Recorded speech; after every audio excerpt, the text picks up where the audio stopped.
Hello and welcome to Barb Talks. Today I'm going to be honoring my brother Doug, who is an excellent bread maker. And this is a bread recipe that he gave to my sister Susie and then she gave to me, and it's called Doug's No-knead sandwich bread. And so you don't have to knead it. It's supposed to be really easy to make. And according to my sister Susie, it's some of the best bread that she's ever had and very easy to make. So let's get started. The ingredients we'll be using today include 3 cups bread flour, and we're going to use organic bread flour. And in fact, in his recipe, you could use 3 cups bread flour, or you can use 2.5 cups bread flour, plus 1/2 cup whole wheat flour. And I think that's what we're going to do. 1 1/2 teaspoons salt, 1/2 teaspoon yeast. Then you stir that together with 1.5 cups water, 1 tablespoon olive oil, and 1 tablespoon molasses. So we're getting 2.5 cups organic bread flour,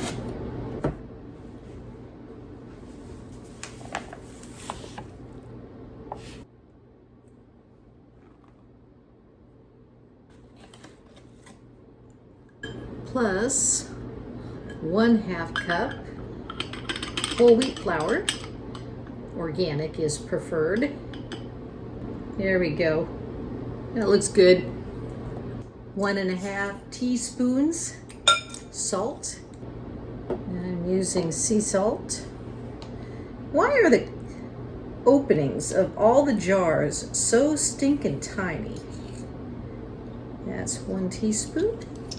1/2 teaspoon, totaling 1.5 teaspoons salt, and 1/2 teaspoon yeast. I guess I can take that out so you can take a look at it. I had it refrigerated.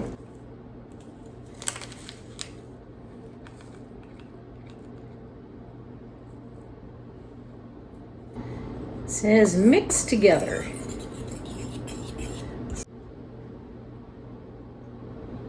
Then stir together 1.5 cups water,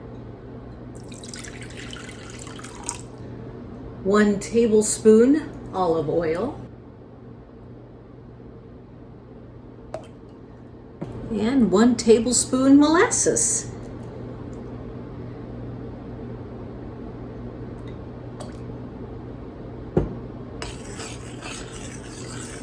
Stir together until blended. Might get a whisk for that. Then pour the liquid ingredients into the bowl of flour and stir with a fork until blended. We just happen to have a fork right here. It says dough will be shaggy and sticky, as opposed to Scooby and sticky. That looks pretty shaggy and sticky. Then it says cover bowl with plastic wrap and let dough rest at least 12 hours. In fact, up to 18 hours. So this is going to be an overnight resting. And my sister was saying that the place that she puts it to rest overnight is on top of her refrigerator.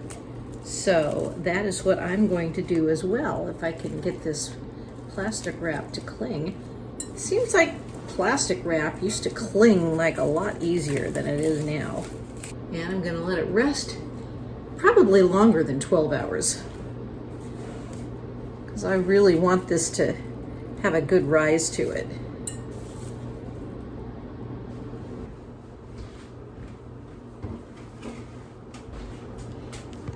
And now we wait. And it's the following day. And since it's a cold day, it's a good day to bake some bread. Okay, this is the following day, about 16 hours after I originally put the dough on top of the refrigerator in this bowl covered with plastic wrap. The dough will be ready when it's doubled and surface is dotted with bubbles. And that pretty much looks like we've got it. It does seem to be dotted with bubbles there. So what I'm supposed to do is to lightly flour a work surface. I basically washed this really well and washed my hands really well. So I'm going to use my countertop as my lightly floured surface. This is also allowing me to get a little flour on my hands as well. And then using a spatula, scrape the dough onto the floured surface. Kind of working it out. It's kind of sticky.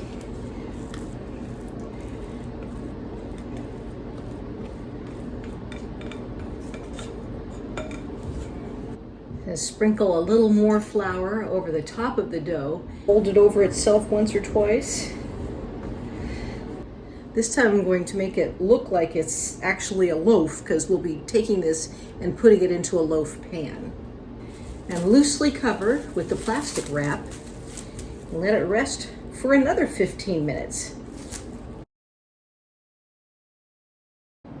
Meanwhile, butter a loaf pan, and you could use anything from regular butter to olive oil to coconut oil. My sister prefers coconut oil, but I think I'm just going to use spray oil. This is pure avocado spray oil. So you grease your loaf pan and then sprinkle with organic wheat bran if desired. And I'm going to use golden flaxseed meal.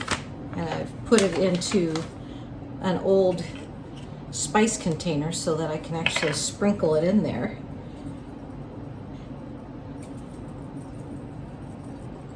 Now roll the rest of dough off the work surface into a loaf pan.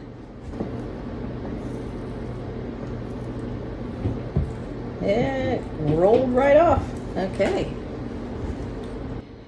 Now set a timer for 2 hours for the final rise. So after 2 hours, you check the bread, and when the dough rises above the rim of the pan, then you light the oven to 400 degrees.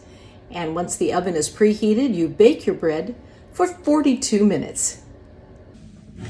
Remove from the oven and let cool for 10 minutes.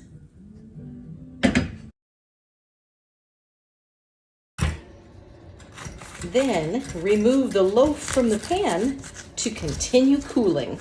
And it's actually coming out pretty well. Look at that. And it's a nice brown, looks like it's crunchy on the outside, probably soft on the inside. So we'll let that continue cooling. It smells amazing. Thank you, Doug and Susie, for introducing me to Doug's no-knead sandwich bread. As in kneading. I think I do need this bread, as in it smells amazing and I can't wait to try it. And in fact, speaking of Hughes family tradition, there is a bell that was in my grandma's house that says, "Good bread, good meat, good gosh, let's eat." So I think it's time for some delicious homemade bread. Thanks for watching Barb Talks.